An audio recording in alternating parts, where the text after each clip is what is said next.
오늘도 말씀을 들을 때 주님 만나는 귀한 시간 되기를 축복합니다.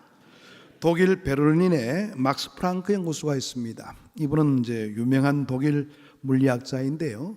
그 연구소에는 여러 가지 많은 분야의 일들을 연구하고 있는데, 특별히 교육 연구에 한 15년 동안 뭔가 테마를 가지고 연구한 적이 있습니다.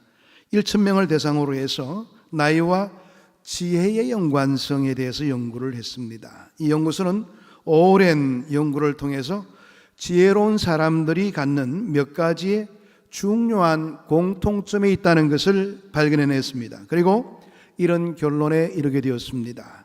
지혜로운 사람들은 대부분 역경을 극복했거나 고난을 체험한 경험이 있다. 가난한 환경에서 자란 사람들과 일찍 인생의 어두운 면을 체험한 사람들이 평탄한 삶을 살아온 사람보다 훨씬 지혜롭다. 그런 연구 결과를 발표하게 되었습니다. 고난을 당한 사람이 고난당하지 않는 사람들보다도 훨씬 더 지혜롭게 삶을 살아가더라는 겁니다. 인생에 있어서 사실 고통이라는 것은 굉장히 신비스러운 부분들이 많이 있습니다. 고통을 좋아하는 사람은 이 세상에는 아무도 없죠. 그러나 고통은 인간을 인간되게 만드는 양약 같은 역할을 한다. 그렇게 사람들은 이야기를 하게 됩니다. 그만큼 고난이란 깊고 오묘한 뜻이 그 속에 담겨져 있다, 이렇게 볼 수가 있는 것이지요. 그래서 고난을 맞는 태도도 사람들마다 다 다릅니다. 어떤 사람은 가시에 찔리는 작은 고통 속에서도 대못에 찔린 그런 아픔을 호소하는 사람들이 있는가 하면, 때로는 큰 대못에 찔리고서도 씩 웃고 지나가는 그런 분들도 없지 않아 있습니다. 고난을 당할 때 믿음으로 그것을 잘 이용하면 내 인생에 더 진보가 있게 되고 큰 복을 받을 수 있는 그런 경우가 될 수가 있겠지만, 잘못 대처하게 되면 그 고난 속에 짓눌려서 모든 것들을 다 상실해버리는 아픔을 경험할 수밖에 없습니다.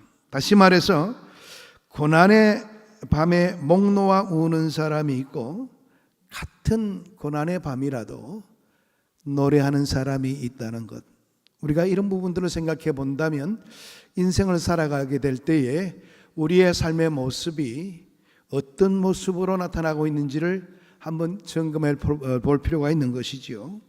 밤중에 노래하는 사람들, 깊은 밤과 노래, 어떻게 보면 연관성이 없는 것 같습니다. 또 역설적인 그런 말을 하고 있는 부분이 있는 것 같은데요. 그런데 이처럼 어울릴 수 없는 양극단의 조화 속에서 우리 기독교의 신앙의 참맛이 있다는 사실을 우리가 놓쳐서는 안 될 것입니다.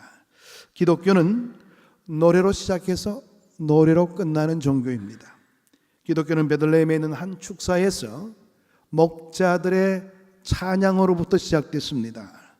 그리고 요한계시록의 대합창으로 끝을 맺게 되어 있는 것이 기독교의 흐름입니다. 다시 말해서 찬양이라는 것은 기독교의 가장 중요한 특색 가운데 하나가 될 수가 있는 것이지요. 그 찬양은 우리의 삶 가운데 기쁨이 있을 때만 부르는 것이 아니고, 때로는 고난과 또 슬픔이 있는 자리에도 찬양함으로 통하여 우리는 어려움의 문제들을 하나씩 극복해낼 수가 있게 되는 겁니다. 그래서 기독교에서는 생일날에도 노래하지만은 장례식장에도 노래를 하게 되어 있는 겁니다. 신앙 안에서는 빛 가운데 부르는 기쁨의 찬송이 있고, 어두움 가운데서도 신금을 울리는 애절한 찬송이 있습니다. 신앙은 이렇게 인생의 밤중에도 노래하는 사람들입니다. 세상에 낮과 밤이 있듯이 인생에서도 낮이 있으면 밤이 있게 마련이지요. 갑자기 건강이 나빠져서 여러분의 마음을 애태우게 만드는 그런 경우에 서 있는 사람들이 있습니까? 혹시 직장을 잃고 아픈 마음 가운데 있는 분들이 계십니까? 사업이 잘 안 되어서 마음에 애태움을 가지고 이 자리에 앉아 계신 분들이 계십니까? 남편 문제로 인해서 가슴에 멍이 든 사람들이 계십니까? 자식의 문제로 인해서 눈물을 흘리고 계시는 분이 계십니까? 가족 간의 종교적인 갈등으로 인해서 고민하고 계신 분들이 계십니까? 직장에 대한 환멸과 불만 때문에 괴로워한 분들이 계십니까? 바로 그 고통의 자리, 그 인생에서 고난의 밤이 찾아온 것이라 그렇게 여기게 되면 틀림이 없습니다. 이런 인생의 밤을 좋아하는 사람은 한 사람도 없는 것이지요. 그런데 문제는 하나님께서 우리가 그렇게 싫어하는 인생의 밤을 우리에게 허락해 주신다는 것입니다. 하나님께서도 우리를 항상 보호하시는 그런 자리에 서도록 그렇게 우리의 인생을 지켜봐 주시고 이끄시는 것이 아니라 때로는 우리를 인생의 고통의 자리로 내모실 때가 있다는 겁니다. 그러므로 이 세상에서 고통을 당하지 않는 사람은 한 사람도 없다는 사실에 우리는 유념을 하면서 인생을 살아가야 됩니다. 근데 우리는 주로 나만 이 고통을 당하고 있다, 이런 의식에 빠져들 때가 많습니다. 다른 사람들은 다 괜찮은 것 같은데 왜 나만 이런 어려움을 당해야 되나, 이런 원망이 있을 때가 있죠. 여기에 고통의 무게가 있다, 이렇게 생각해 볼 수가 있습니다. 고난은 하나의 신호입니다. 고난절기에 큰 메시지가 있다면 하나님의 아들 예수님께서 고난당했기 때문에 나도 고난당할 수가 있다는 사실을 우리가 좀 마음속 깊이 생각해야 된다는 점입니다.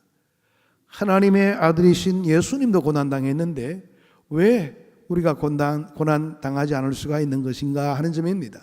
우리가 고난당하는 그 일에 대해서 좀 이상하게 생각하고 좀 다르게 생각하게 될 때, 그때부터 우리는 그 문제에 빠져들게 되고 헤어나오지 못하는 어려움을 감수할 수밖에 없는 상태에 이르게 된다는 사실입니다.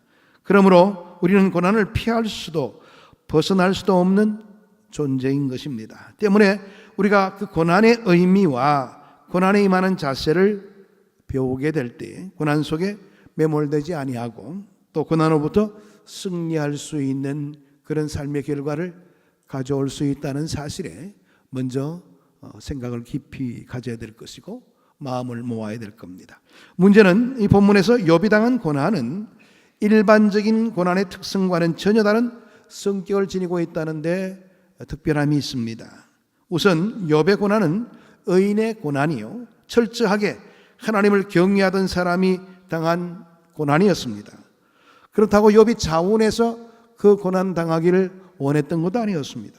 뿐만 아니라 욥이 당한 고난은 이유를 알 수 없는 총체적이고 종합적인 고난이 욥의 삶에 다가오게 되었다는 것을 생각해야 되는 것입니다. 그러면 욥이 과연 어떤 고난을 당했을까?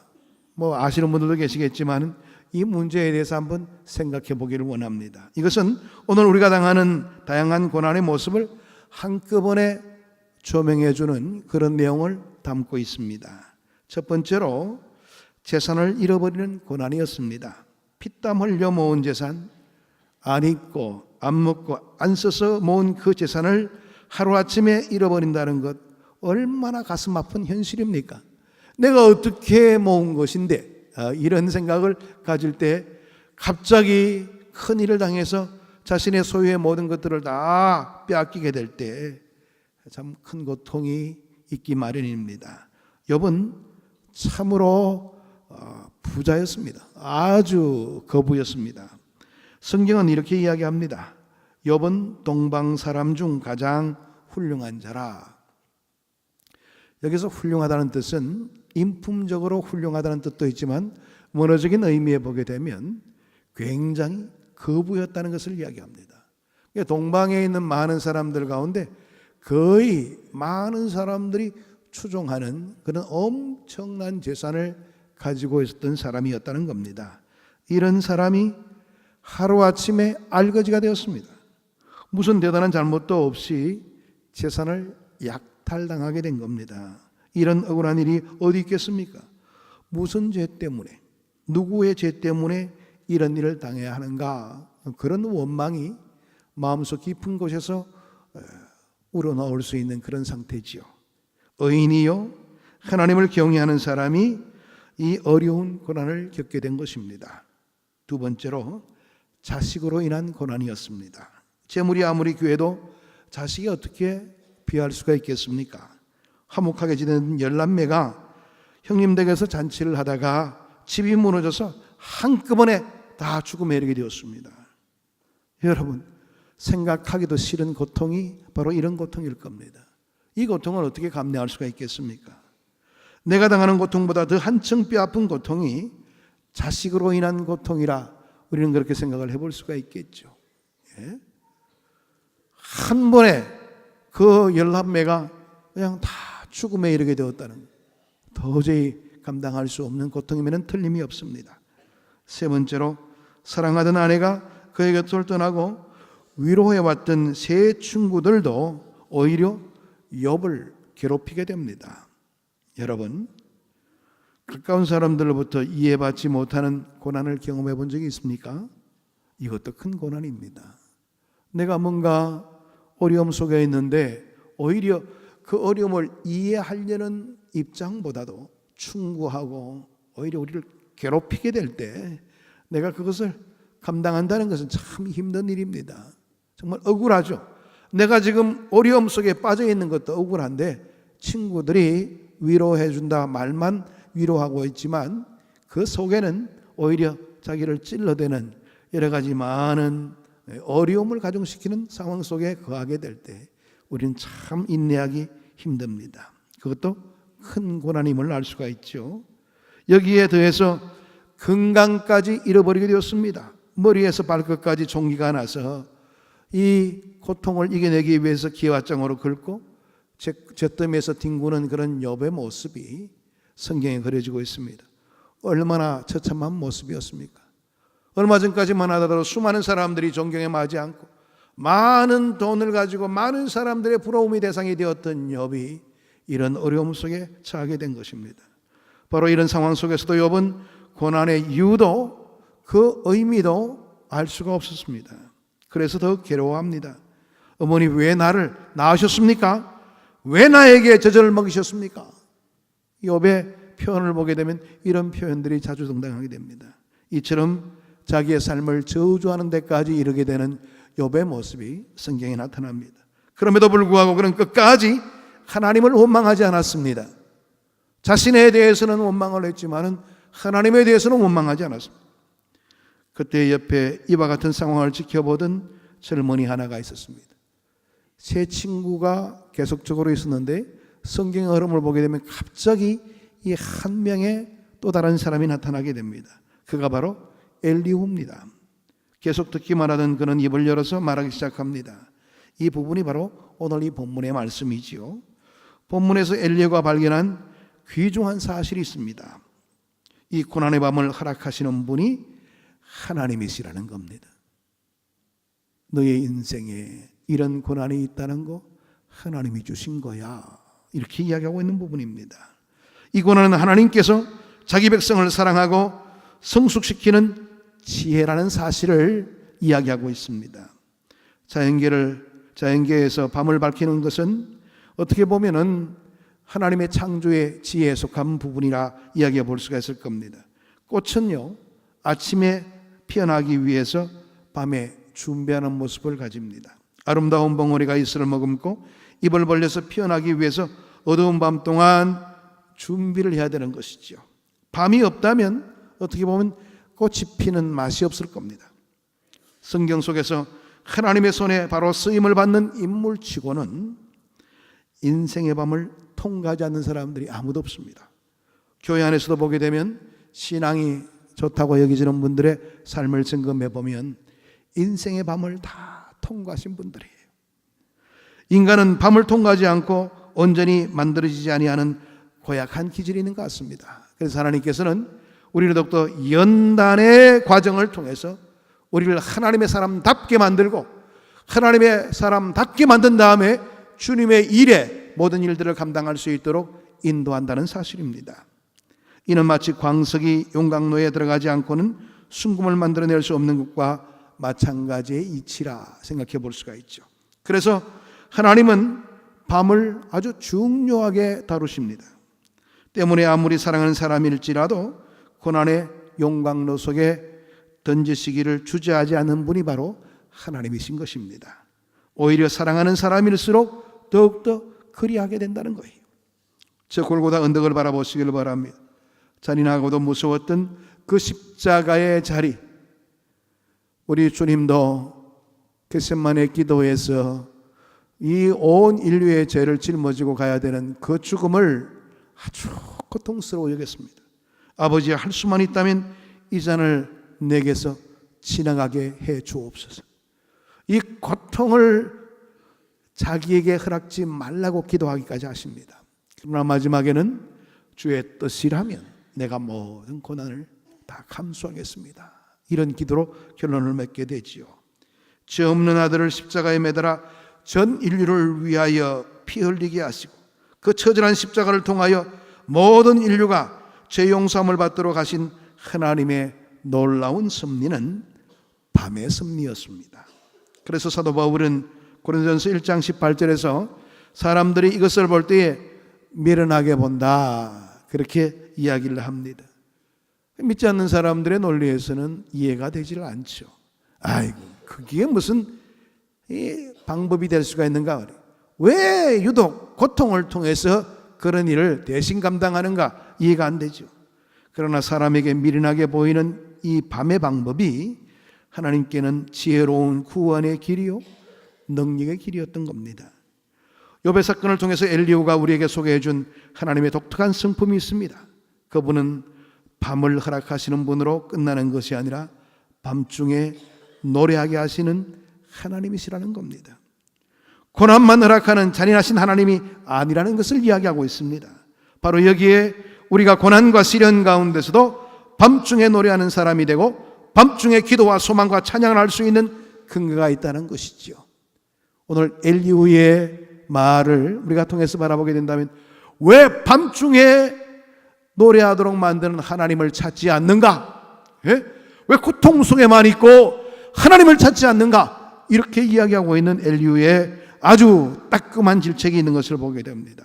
그렇습니다. 밤중에 노래하는 사람, 이 얼마나 장쾌하고 멋있는 삶의 모습입니까?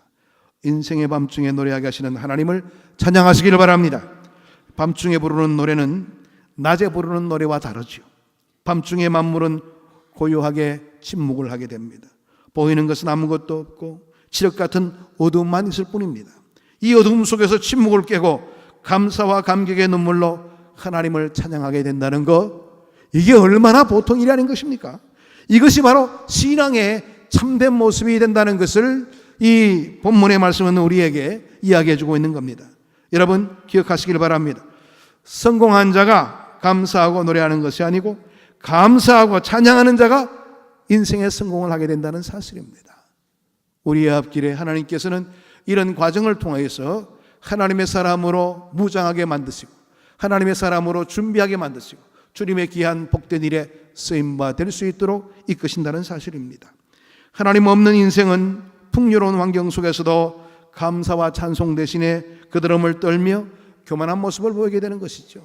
이거 다 내가 했다, 내가 이것을 누리는 것은 당연한 것이지 뭐, 이런 생각 속에 잠겨지게 되는 겁니다. 또 우리 가운데 어떤 사람들은 미풍과도 같은 작은 시련 속에서도 하나님을 향해서 원망하고 신앙을 배신하고 돌아서는 사람들이 있는 것을 보게 됩니다. 어떤 이는 귀여운 아기가 병원에 입원했다는 그 이유 때문에 나는 신앙생활 더 이상 못하겠다, 이렇게 말하는 분들도 계십니다. 혹은 교회 온 사이에 우리 집이 도둑맞게 됐는데 이게 뭐냐, 이렇게 하면서 신앙생활을 떠나는 분들도 계십니다. 이게 바로 인간의 모습입니다.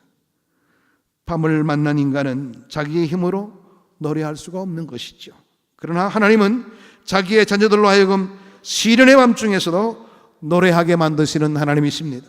그래서 바울은 내게 능력 주시는 자 안에서 내가 모든 것을 할 수 있다, 이렇게 고백하고 있는 겁니다.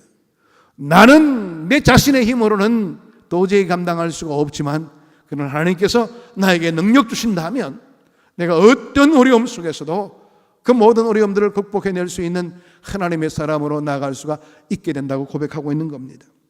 그렇습니다. 사업이 안 되지만, 형편이 어렵지만, 질병 가운데 있지만, 가정이 시험에 빠져 있지만 찬송할 수 있는 사람은 그럼 도대체 어떤 사람입니까? 이는 밤중에 노래하게 하시는 하나님을 만난 신앙인만이 토해낼 수 있는 위대한 역사인 것입니다. 밤중에서 그 밤중에 고통이 가해질 때마다 두려움 가운데 떨며 있는 것이 아니라 하나님 나에게 힘을 주십시오. 하나님 내 손을 붙들어 주십시오. 이렇게 부르짖는 자의 손을 주님께서 붙들어 주시고 그 어려움 속에서도 찬양할 수 있도록 만드시는 하나님이시라는 겁니다. 하나님, 지금 제가 인생의 밤중에 있습니다. 그렇지만 감사합니다. 하나님, 제가 너무 어려운 처지에 놓이게 되었습니다. 그러나 감사합니다. 이 모든 것을 합력하여 선을 이루게 하실 줄로 믿습니다. 주님께서 나를 단련하신 후에 내가 정금처럼 순금처럼 나오겠습니다. 이런 고백이 우리의 고백이 되어야 될 것입니다. 로마서 8장 18절의 말씀 보게 되면 생각하건대 현재의 고난은 장차 우리에게 나타날 영광과 비교할 수 없도다. 예? 현재 내가 당하는 고난은요, 사실 우리에게 임할 하나님의 그 영광스러운 일들과는 비교할 수 없이 미약한 겁니다. 내가 순간 주님의 손에 의존해서 이겨낼 수 있는 부분이에요. 짧게 끝낼 수 있는 부분입니다. 그러나 그에 따르는 보상은 우리의 생각을 뛰어넘을 만큼 그와 같은 특별한 은혜의 역사로 우리의 인생을 책임져 주시는 분이 바로 하나님이시라는 겁니다. 성도들이 맞이하게 되는 절망의 밤은 하나님을 만나는 밤입니다. 고통의 밤은 축복의 전주곡입니다. 고난의 밤이 찬송의 밤으로 바뀌어질 때에 축복의 아침이 우리에게 나타나게 되는 겁니다. 당장 좋지 못한 일이 있다고 원망하고 신앙을 포기하는 사람은 모든 것을 잃어버릴 수밖에 없습니다. 여러분, 기차가 터널 속에 들어갔다고 이제 더 이상 태양을 볼 수 없는 것입니까? 앞을 바라보고만 있으면 다시 우리 앞에 빛이 다가오는 것을 느껴볼 수가 있습니다. 검은 구름 뒤에는 항상 태양이 빛나고 있음을 인지할 수 있는 우리의 시각이 필요한 것이지요. 주님, 밤중에 노래하게 해 주시옵소서. 내 인생의 밤중에 주님을 바라볼 수 있게 인도해 달라고 여러분 날마다 우리의 삶의 현장 속에서 기도하시기를 바랍니다. 특별히 바르게 살려고 하다가 당하는 고난, 신앙 때문에, 예수 때문에 당하는 고난으로 인해서 낙심하지 마시기를 바랍니다. 하나님은 고난의 밤중에도 노래를 주시는 분이라고 했지요. 반드시 우리 모두의 입술에 승리의 찬송이 주어지는 날이 있게 될 것입니다. 요즘 들어서 우리나라 경제가 참 힘들다고 그러죠. 경제학자들은 굉장히 고민 속에서 우리의 앞날을 바라보는 그런 말들을 많이 해댑니다. 어떻게 보면 사업을 하는 분들도 굉장히 두려움이 많을 겁니다. 그러나 여러분들, 이 두려움이 있다면 더 열심히 기도하시기를 바랍니다. 하나님과 함께함으로 통해서 우리 앞에 다가올 우리의 현실이 아무리 힘든 현실이라 할지라도 내가 하나님 앞에 바로 선언하는 어떤 어려움들도 극복해낼 수가 있게 되는 겁니다. 정치의 현실이 암울하고 우리의 생각과 빗나가는 그런 현실의 모습이 있다 할지라도 항상 주님을 의지하면서 하나님의 사람답게 나가시기를 바랍니다. 고난의 밤은 반드시 끝날 때가 있습니다. 하나님의 귀한 은혜 속에서 우리의 삶의 자리에서 그렇다, 하나님이 함께해 주셨다, 이렇게 고백할 수 있는 그때가 반드시 오게 될 겁니다. 오늘도 주님의 귀한 때를 바라보면서 주님을 의지하여 승리하는 길을 걷는 우리 모두가 되기를 축복합니다. 기도하겠습니다. 하나님 감사합니다. 오늘도 주의 말씀으로 우리를 권고해 주시고 하나님의 사랑의 손길에 거할 수 있도록 은혜 주시니 감사함을 드립니다. 참 힘든 터널을 지나가고 있습니다. 우리 앞에 빛이 보이지 않는 같은 느낌을 받기도 합니다. 아버지 하나님, 주님께서 이 나라를 붙들어 주시고 이 나라의 모든 형편들을 아버지의 귀한 뜻 속에서 이끌어 주셔서 인간의 손에 맡기지 않게 하시고 하나님의 크신 지혜로 모든 일들을 감당할 수 있도록 은혜를 부어 주옵소서. 우리 또한 이 일을 위해서 뜨거운 마음으로 기도하게 하시며 하나님의 선한 뜻을 의존하여 하나님을 의지하는 자의 승리를 우리의 눈으로 목도할 수 있도록 은혜 나리어 주옵소서. 예수 그리스도 이름으로 기도하옵나이다. 아멘.